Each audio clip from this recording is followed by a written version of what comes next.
ನಿನ್ನೆ ದಿವಸ ಮಧ್ಯಾಹ್ನದಲ್ಲಿ ನಡೆದಿರತಕ್ಕಂಥ ಘಟನೆ ಚಿಕ್ಕೋಡಿ ಲೋಕಸಭಾ ಮತಕ್ಷೇತ್ರದ ಪಕ್ಷೇತರ ಅಭ್ಯರ್ಥಿಯಾಗಿರ್ತಕ್ಕಂತಹ ಶಂಭು ಕಲ್ಲೋಳ್ಕರ್ ಹಾಗೂ ಅವರ ಬೆಂಬಲಿಗರು ಯಾವುದೇ ಅನುಮತಿಯನ್ನು ಪಡೆಯಲಾರದೆ ಶ್ರೀಮಠಕ್ಕೆ ಬಂದದ್ದು. ಇದು ಸಾರ್ವಜನಿಕ ಕ್ಷೇತ್ರವಾದರೂ ಕೂಡ ಧಾರ್ಮಿಕ ಶ್ರದ್ಧಾ ಕೇಂದ್ರ ಆಗಿರೋದ್ರಿಂದ ಈ ಮಠದಲ್ಲಿರ್ತಕ್ಕಂತಹ ಹಿರಿಯ ಶ್ರೀಗಳದ್ದು ಅಥವಾ ನಮ್ಮದೇ ಆಗಿರ್ತಕ್ಕಂಥ ಒಂದು ಅನುಮತಿಯನ್ನು ಪಡಿಬೇಕಾಗಿತ್ತು.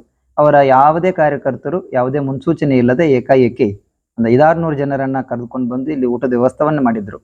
ಊಟದ ವ್ಯವಸ್ಥೆಗೆ ನಮ್ದು ಯಾವುದೇ ರೀತಿಯ ತಂಟೆ ತಕರಾರು ಇರಲಿಲ್ಲ.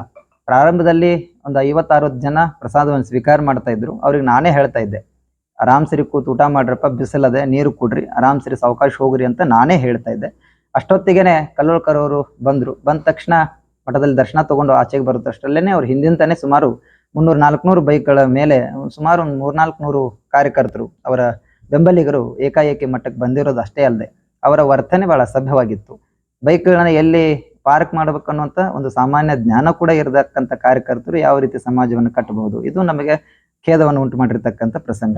ಮಠದ ಆವರಣದ ಒಳಭಾಗದಲ್ಲಿ ಬೈಕ್ಗಳನ್ನ ತರಬಹುದು, ಕಾರ್ಗಳನ್ನ ತರಬಹುದು, ಬೇಕಾಬಿಟ್ಟಿ ಎಲ್ಲ ಕಡೆ ತಮ್ಮ ತಮ್ಮ ವಾಹನಗಳನ್ನ ತರವಿ ಪ್ರಸಾದವನ್ನ ಸಭ್ಯ ರೀತಿಯಲ್ಲಿ ನೀಡ್ಕೊಂಡು ಮಠದ ಆವರಣದಲ್ಲಿ ಚಪ್ಪಲಿ ಹಾಕೊಂಡು ಬಂದು ಊಟ ಮಾಡೋದು, ಹನುಮಂತರಾಯರ ಹತ್ರ ಹೋಗಿ ಅಲ್ಲಿ ಕುಳಿತುಕೊಳ್ಳೋದು, ಈ ಎಲ್ಲದ ಒಂದು ಘಟನೆಗಳನ್ನ ಕಂಡಿರ್ತಕ್ಕಂಥ ಹಿರಿಯ ಶ್ರೀಗಳು ಆಚೆಗೆ ಬಂದು, ಏನ್ರೋ ಇದು ಮಠ ಮಾಡ್ಯಾರೋ ಏನ್ ಮಾಡ್ಯಾರೋ, ಹಿಂಗೆಲ್ಲ ಮಾಡೋದು ಸರಿ ಅಲ್ರೋ, ಯಾರನ್ನ ಕೇಳಿ ಒಳಗೆ ಬಂದಿರಿ ನೀವು, ಯಾರು ಹೇಳಿದಾರೆ ನಿಮಗಂತೇಳಿ ಸ್ವಾಭಾವಿಕವಾಗಿ ಕೇಳ್ತಕ್ಕಂಥ ಪ್ರಶ್ನೆಗಳೇ.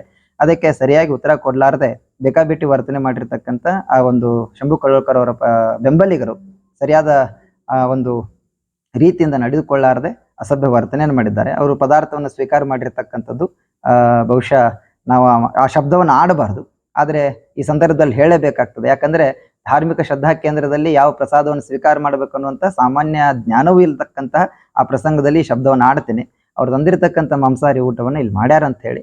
ಯಾಕಂದ್ರೆ ಅದು ತುಂಬಾ ನೋವಾಗ್ತದೆ.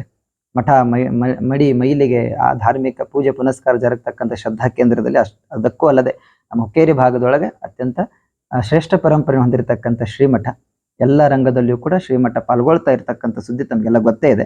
ಆ ನಿಟ್ಟಿನಲ್ಲಿ ನಿನ್ನೆ ಮಧ್ಯಾಹ್ನ ಜರುಗಿರ್ತಕ್ಕಂಥ ಆ ಒಂದು ಘಟನೆ ನಮ್ಮ ಹಿರಿಯ ಶ್ರೀಗಳಿಗೆ ತುಂಬಾ ನೋವು ಉಂಟು ಮಾಡಿದೆ. ಅಷ್ಟೇ ಅಲ್ಲದೆ ಅವ್ರ ಕಾರ್ಯಕರ್ತರಲ್ಲಿ ಸುಮಾರು ಒಂದು 80-90 ಜನ ನಮ್ಮ ಹಿರಿಯ ಶ್ರೀಗಳ ಮೈ ಮೇಲೆ ಏರಿ ಹೋಗಿರ್ತಕ್ಕಂಥದ್ದು ನಮಗೆ ಖಂಡನೀಯ ವಿಷಯ. ಆ ದೃಷ್ಟಿಕೋನದಿಂದ ನಾವು ನಿನ್ನೆನೇ ದಿವಸ ಸಾಯಂಕಾಲದ ಹೊತ್ತಿಗೆ ಹುಕ್ಕೇರಿ ಪೊಲೀಸ್ ಸ್ಟೇಷನ್ಗೆ ಫಿರ್ಯಾದಿಯನ್ನು ನೀಡಿದ್ದೇವೆ. ಮತ್ತು ಎಲ್ಲ ಭಕ್ತರನ್ನು ಒಡಗೂಡಿ ಶ್ರೀಮಠದ ಟ್ರಸ್ಟಿಗಳು, ಮಠದ ಖಾಸಾ ಭಕ್ತರು ಇವರೆಲ್ಲರೂ ಕೂಡ ನಿನ್ನೆ ಸಾಯಂಕಾಲ ಒಂದು ಮೀಟಿಂಗ್ ಅನ್ನ ಮಾಡಿ ಈ ರೀತಿ ಆಗಿದೆ ಅಂತ ಹೇಳಿದಾಗ, ಇಲ್ಲ ಇದಕ್ಕೆ ತಕ್ಕ ಶಿಕ್ಷೆ ಆಗಬೇಕು, ಕಾನೂನು ಕ್ರಮ ಕೈಗೊಳ್ಳಬೇಕು, ಶ್ರೀಗಳ ಮೇಲೆ ಮಠಾಧೀಶರ ಮೇಲೆ ಈ ರೀತಿ ವರ್ತನೆ ಆಗ್ತದೆ ಅಂದ್ರೆ ಜನಸಾಮಾನ್ಯರ ಪಾಡಿನಂತಕ್ಕಂಥ ದೃಷ್ಟಿಕೋನದಲ್ಲಿ ನಮ್ಮ ಮಠದ ಎಲ್ಲ ಭಕ್ತರು, ಸರ್ವ ಸದ್ಭಕ್ತರು ಮತ್ತು ಮಠದ ಆಡಳಿತ ಮಂಡಳಿ ಫಿರ್ಯಾದಿಯನ್ನು ನೀಡಿದೆ.